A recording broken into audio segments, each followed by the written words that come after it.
Bisa jadi Caimin menganggap jadi ketua umum parpol itu sudah cukup lama. Kalau tidak naik jadi cawapres atau capres ya buat apa jadi ketua umum, mungkin pikirnya gitu itu. Ya mestinya Caimin bercermin loh. Banyak loh ketua umum partai berakhir masa jabatannya yang tidak di kursi wakil presiden bahkan menjadi presiden. Ya banyak. Memang benar. Partai politik itu dibentuk untuk merebut kekuasaan. Ini benar ini. Ya, tapi kan harus realistis. Apakah PKB memadai? Apakah Caimin juga diinginkan oleh masyarakat? Nah, jika tidak, ya fokus sajalah membesarkan suara partai itu lebih masuk akal.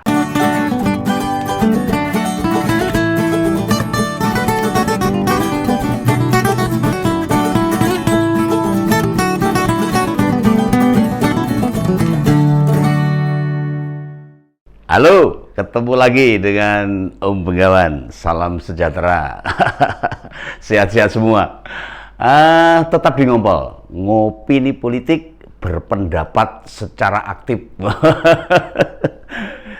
Pakai argumentasi dan tetap objektif. Nah ini nih. Meski publik tidak banyak menyoroti kiprah Caimin, Muhaimin ini, yang ketua umum PKB ini. Tapi ketua PKB ini terlihat pede banget. Pokoknya pede, masih muda, percaya diri mau maju dalam kontestasi Pilpres 2024. Hebat nih, selamat Pak Caimin ini. Ya memang tidak banyak elit partai yang dengan keyakinan besar siap dan punya optimisme jika dirinya bakal memperoleh dukungan. Nah, lihat saja ini. Tidak banyak loh elit partai percaya diri ikut bertarung. Jangankan dari P3, PAN, PKS. Lawang dari Nasdem sebagai parpol dengan perolehan suara terbesar keempat saja tidak berani mengajukan kadernya jadi bakal capres maupun cawapres. Rawani ya. Tapi Caimin pede. Nah, hingga Ramadan 1444 Hijriah ini, Koalisi Kebangkitan Indonesia Raya belum mendeklarasikan siapa bakal cawapresnya. Ya, Koalisi Kebangkitan Indonesia Raya ini agak unik ini. Tidak sama dengan yang lain. Nah, ini adalah koalisi antara Gerindra dan PKB. Pak Prabowo dan Caimin ini. Yang ketua umum parpol koalisi sama-sama pengen jadi bakal calon presiden. Ya, kalau di KIP, Koalisi Indonesia Bersatu kan menunggu pengumuman dari PDIP. Siapa yang dicapreskan. Baru dia mau nyalonin Pak Erlangga Hartarto sendiri ya nunggu loh. PDIP siapa yang dicapreskan itu ditunggu oleh Pak Erlangga. Lah kalau di koalisi perubahan, ya mereka mencapreskan orang di luar kader anggota koalisi, sudah tahu kan. Malah justru di luar koalisi itu sendiri, bukan anggota partai lagi. Nah, makanya belum lama ini Ketua DPW PKB Jawa Tengah, Gus Yusuf Kudlori, mendesak segera dideklarasikan pasangan capres dan cawapresnya. Nah, supaya Koalisi Kebangkitan Indonesia Raya ini bisa segera on gitu loh. Orang meneng wae lah. Sebelum Lebaran 2023 maksudnya itu. Kemarin maunya seperti itu loh. Artinya di bulan puasa ini kayaknya Gus Yusuf minta ada konsolidasi yang intens dari kedua partai ini dalam koalisi inilah, dan menjelang Lebaran dideklarasikan. Nah, mungkin dipikirnya stok capres saja ada 2, jadi nggak kebingungan itu. Ya kan mestinya tidak perlu bingung kalau stoknya 2 jadi capres. Wah, penak itu. Nah, tapi benarkah semudah itu? Karena dalam 2 bulan terakhir ini Pak Prabowo sedang dekat dengan Pak Jokowi. Wah, itu pertanda penting loh, yang membuat keinginan PKB untuk deklarasi bakal terganjal. Caimin bisa mumet ini. Bagaimana tidak? Di berbagai acara resmi presiden, Pak Prabowo itu diajak, digandeng itu, diajak dalam kunjungan peresmian panen raya dan sebagainya tuh. Malah di catatan saya, catatan Pak Begawan, Om Begawan ini dalam Februari Maret 2023 sudah 8 kali loh Menteri Pertahanan Pak Prabowo ini diminta mendampingi Pak Jokowi, Presiden Republik Indonesia ini. Ya, belum lagi berkesempatan bareng dengan Gubernur Jawa Tengah, Pak Ganjar Pranowo juga. Nah, kan kita tahu semuanya tahu bahwa pasangan Ganjar Prabowo atau Prabowo Ganjar menempati elektabilitas tertinggi dalam simulasi pasangan capres dan cawapres di semua lembaga survei. Loh, ini seorang pengamat politik saja sampai bilang begini loh. Karo merem wae. Karo merem wae pasangan Pak Prabowo Ganjar atau Pak Ganjar Pak Prabowo ini menang. Karo merem wae kan ini kan sesuatu yang yakin ini lembaga survei ini. Nah, ini sulit menolak. Anggapan itu sebab baik Pak Ganjar dan Pak Prabowo sedang di atas angin. Semua punya elektabilitas yang tertinggi, baik sendiri-sendiri maupun dipasangkan. Ya. Baik dalam beragam survei elektabilitas serta berbasis hasil pemilu serentak 2019 maupun pilkada serentak 2020. Nah, bisa jadi Koalisi Kebangkitan Indonesia Raya dibentuk oleh Gerindra demi menaikkan bargaining dengan parpol lain. Ini menurut Om Begawan ini yang juga berkoalisi. Nah, buktinya Pak Prabowo masih melakukan pertemuan dengan beberapa ketua umum partai. Artinya kan ya bisa saja itu untuk bargaining itu bisa saja. Misalnya sempat bertemu dengan Pak Surya Paloh waktu itu. Nah, tidak menutup kemungkinan dengan beberapa ketua umum partai lain juga ada rencana pertemuan. Nah, itu biasa dalam perpolitikan di Indonesia dengan ranah demokrasi yang begitu bebas ini, biasa seperti itu. Bukan sesuatu hal yang tabu lah. Nah, sementara itu Caimin alias Muhaimin Iskandar ini yang merasa sudah jadi rekomendasi Ijtima Ulama Jawa Timur, menandakan tidak punya kendala apapun untuk bakal jadi calon presiden maupun wakil presiden. Ya makanya dia merasa pede. Ya mungkin PKB berpikir Koalisi Kebangkitan Indonesia Raya punya posisi lebih strategis dibandingkan Koalisi Perubahan. Ya, memang jika dibedah anatomi koalisi, lebih berpeluang Koalisi Kebangkitan Indonesia Raya tingkat sulitnya daripada Koalisi Perubahan lebih baik gitu loh ya, karena dua partai politik yang sudah cukup mapan. Nah, ini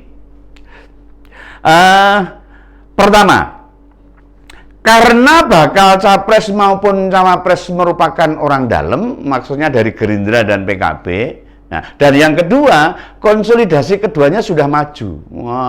Hingga memiliki sekretariat bersama, sekber itu loh. Bukan hanya itu, jajaran pimpinan Nasdem juga sudah berkunjung ke sekretariat bersamanya koalisi ini, sekbernya ini. Ini menandakan ada ketertarikan partai lain, setidaknya memetakan apakah peluang koalisi KIR lebih besar atau lebih kecil.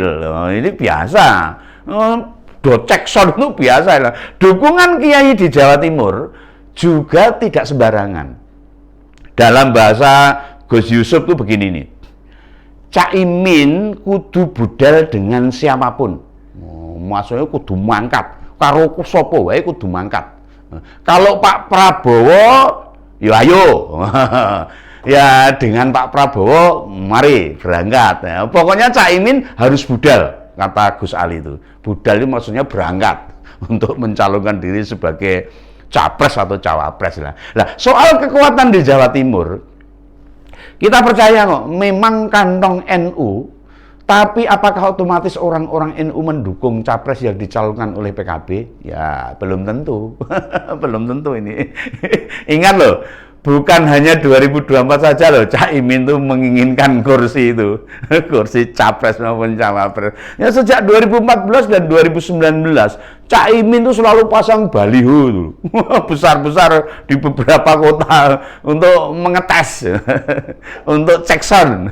Bagaimana respon publik atas niatnya maju dalam kontestasi calon presiden. Nah, ini ya akhirnya diulang kembali nih. Nah, bisa jadi loh, Gerindra memang masih menimbang.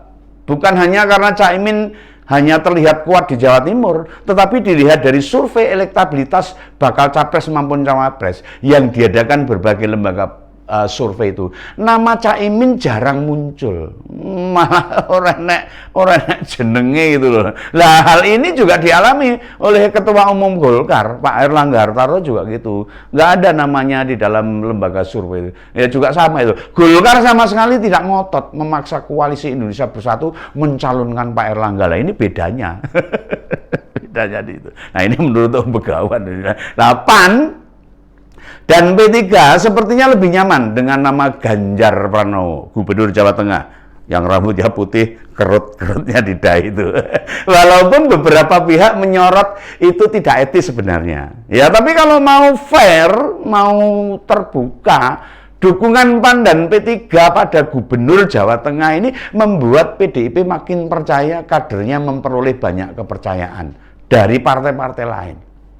Nah, kita tidak tahu mengapa PKB itu begitu meyakini nama Muhaimin Iskandar yang diajukan karena hasil Ijtima Ulama Jawa Timur. Apakah Ijtima Ulama itu jadi jaminan dukungan yang luas? Ya kan perlu dipertanyakan ini loh. Yang perlu dipikirkan PKB bukan sekedar perebutan kursi bakal capres maupun cawapres. Harusnya seperti itu. Jika mereka mengabaikan perebutan kursi legislatif maupun kepala daerah, akan banyak mempengaruhi perolehan suara nasional. Ini bahaya ini. Walaupun menurut beberapa lembaga survei, perolehan PKB mengalami kenaikan. Nah, ini secara kepartaiannya ini. Kalau mau jujur loh, tidak banyak kader PKB yang kali ini tampak menonjol, ya, biasa-biasa saja. Nah, menteri mereka di kabinet juga tidak cukup spektakuler kinerjanya. Orang ketok kinerjanya yang begitu hebat, ya tidak kelihatan. Baik tentang desa maupun soal ketenaga kerjaan, dua menteri dari PKB tidak berpengaruh pada citra partai. Ya ini diakui atau tidak, ini menurut Om Begawan loh ini. Jadi kan bisa berpendapat juga ini. Bisa jadi Caimin menganggap jadi ketua umum parpol itu sudah cukup lama. Kalau tidak naik jadi cawapres atau capres ya buat apa jadi ketua umum? Mungkin pikirnya gitu itu. Ya mestinya Caimin bercermin loh. Banyak loh ketua umum partai berakhir masa jabatannya yang tidak di kursi wakil presiden bahkan menjadi presiden. Ya banyak. Malah Pak Jokowi itu bukan dari partai politik itu, bukan pengurus partai gitu loh. Ya memang kader PDIP tapi bukan pengurus partai apalagi ketua umumnya lah. Memang benar. Partai politik itu dibentuk untuk merebut kekuasaan. Ini benar ini. Ya, tapi kan harus realistis. Apakah PKB memadai? Apakah Caimin juga diinginkan oleh masyarakat? Nah, jika tidak, ya fokus sajalah membesarkan suara partai itu lebih masuk akal. Nah, gitu aja ya Caimin, ini pesan dari Om Begawan. Nah, sampai ketemu di ngompol-ngompol berikutnya. Tonton terus saja channel saya, Ngompol. Sampai ketemu.